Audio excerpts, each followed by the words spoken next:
All right, England and the Netherlands. Let's talk about them first. They did win another Test match. We'll talk about that second, I think. So England have.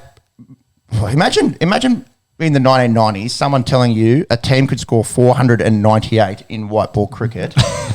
You'd just about laugh them out of the room, wouldn't you? Yep. So England have gone and done that against the illustrious Netherlands side, who, mind you, were competitive in their 3-game series against the West Indies, but it just goes to show this England white ball team is a different kettle of fish. Yep. I've got the scorecard here, so you don't need to bring it up. There was 3 tons. So Phil Salt made a ton, 122. And then David Milan, 125. And batting 4, not to be outdone, and in absolute redonkulous form, Joss Buttler goes out and scores 162 off 70, if you don't mind. That's 14 sixes and 26 sixes in the innings. Liam Livingston came out at 6 and smacked 66 off 22, if you don't mind. Harsh day for Jason Roy and Owen Morgan missing out. Owen Morgan got a first baller and Jason Roy got dismissed for 1. Yep. So you'd be really shaking your head, I think, in the sheds after that. You'd be disappointed, definitely. Wouldn't you? No, it's a team sport, mate. Yeah, You're happy for your team winning. No, for anyone that's played cricket, you say, fuck that guy out there. Oh, it should be me out there hitting 160 off 70 balls. Rocks or diamonds from the English players, that is for sure. The winning margin in that was 220. Was it Richie Beno 222 runs? 232, close, yeah. Which we thought might be up there with some of the highest winning margins in ODI history. Not even top 10. No, not even top 10. We've got illustrious teams at the top of that list, though. Ireland, Afghanistan, Zimbabwe, Bermuda. That's it. I mean, Hong Kong makes Namibia, it in there. Hong Kong. Yeah, against India. These are all the losing teams. I must reiterate. Yes, the teams that probably struggled to get 100 and had 400 put on them. So, That's it. Yeah. The Cricket World Cup. You love those. You love seeing a few of the minnows. Getting their asses kicked on the world stage. At least they're there. That's it. Yeah. So the largest victory there is New Zealand had a margin of 290 against Ireland. The run chase there was 403 runs.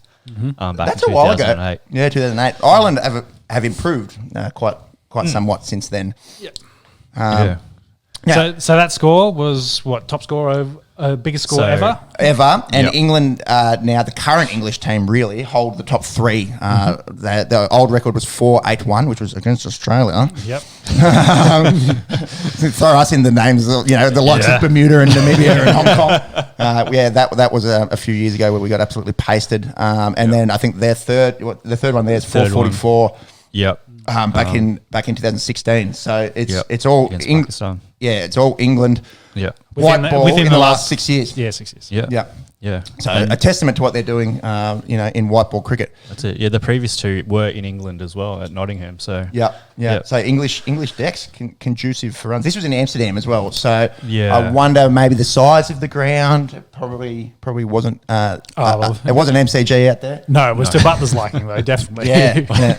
Yeah, I wonder if they 20-odd sixes, went down the red light district afterwards, smoke a few legal J's and just window shop, of course. The red light. I'm not talking about prostitution. I'm talking about that's where that's where brownies, bro. That's where the nightlife happens in Amsterdam. From some chocolate cake. Allegedly. Some extra herbs. Can you bring out the England-New Zealand scorecard? This game, I think if we want to check tape. I think we said something along the lines of New Zealand or draw in the last episode. Yeah, it's going to go full 5 days. And it was a miraculous 4th innings again from Johnny Bairstow and Ben Stokes, the 2 red nuts getting the job done.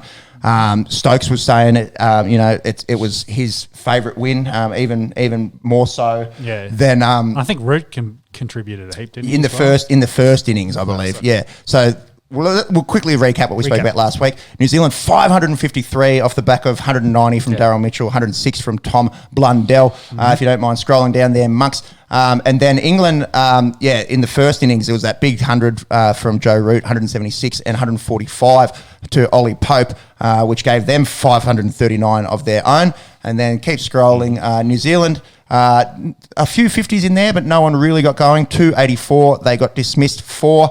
And then if you go down to the 4th innings, it was a slow start when they lost Crawley, Pope and Root. They were 3 for 56. and went on to be 4 for 93. And then Bairstow and Stokes got absolutely stuck in, and they were playing like, we're talking about the whiteboard. They can score quick. 11 sixes between the two of them. 11 sixes, 147 strike rate for Bairstow, 107 for Ben Stokes. Stokes, his second win as skipper, and essentially the first one was the Joe Root show. 176 from Root doesn't hurt in this one either. But the game was won, I suppose, off the back of Bairstow and Stokes' knock. He was saying to come back, from mental health break and that broken hand that was given him Curry for a long, long time. To be the captain. To go through and captain a historic victory like this, it was very special for him and good for fans of English cricket, I suppose, to see some other guys contributing that aren't named Joe Root. I think it was also good to see a fifth day test with a 5-day test. Everything to play for on the last day, and they pushed hard to get a win. So it was good. Instead of trying to save and play out a draw, then they went for after it. And that's what makes Test cricket so enticing. When you get a game like this and you go, that's what it's about. That's what it's about. It's gone. It's gone. To the final. They've gone deep in the final session. They've haven't pussyfooted around. They've put it all on the line. Play for a win. And it's produced some really entertaining cricket. Yeah. Now, the big caveat, I suppose, no Kane Williamson for New Zealand. Where do English cricket... them scoring 500 in the first one. So. No, and the decks as well over there. You can go out and make 500 back-to-back in England. The world's upside down, mate. We've got these Hobart decks down here that the game's lasted 2.5 days, and there's roads in England. I don't know what's going on. I suppose that is the caveat that Williamson not in the side. And I wonder for English fans, is there hope starting to be restored? Obviously, with the Joe Root sacking, a lot was made of 17 tests with 2 wins. And that's my question. Like, I know it's only the first test since the sacking, but is Stokes and his mentality, and I suppose how he wants to play cricket, has I guess translated to the rest of the team actually? That's hitting some runs. Point. Like, is that was Root the problem all along? I guess. Yeah, and a lot of people have said Root wasn't an aggressive captain, and this reeks aggression. This is peak alpha aggression.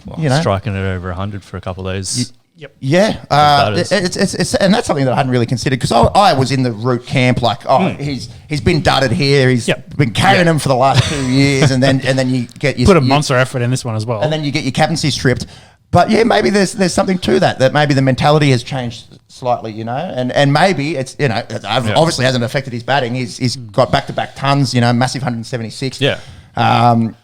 He's famously gone past 10,000 runs like we spoke about last episode. It's obviously freed him up a little bit mentally maybe, and Stokes has hit the ground running. I think new captain, new coach, they're in a happy place. I think now they're maybe they're starting to see some of the fruits of that new setup, that new chemistry. It seems to be working for them. I suppose it's also like I said, new captain, new coach. They don't really have anything to prove just yet, so they're happy to just go out and swing a bat and see what works for them and find their groove. So don't know. It makes for an enticing lead up to this this India Test match, which kicks off July 1 and will be the series decider. I did see something semi-random / funny as well. I think Trent Bolt, the Kiwi bowler in this, has a better batting average since 2020 than Kohli does.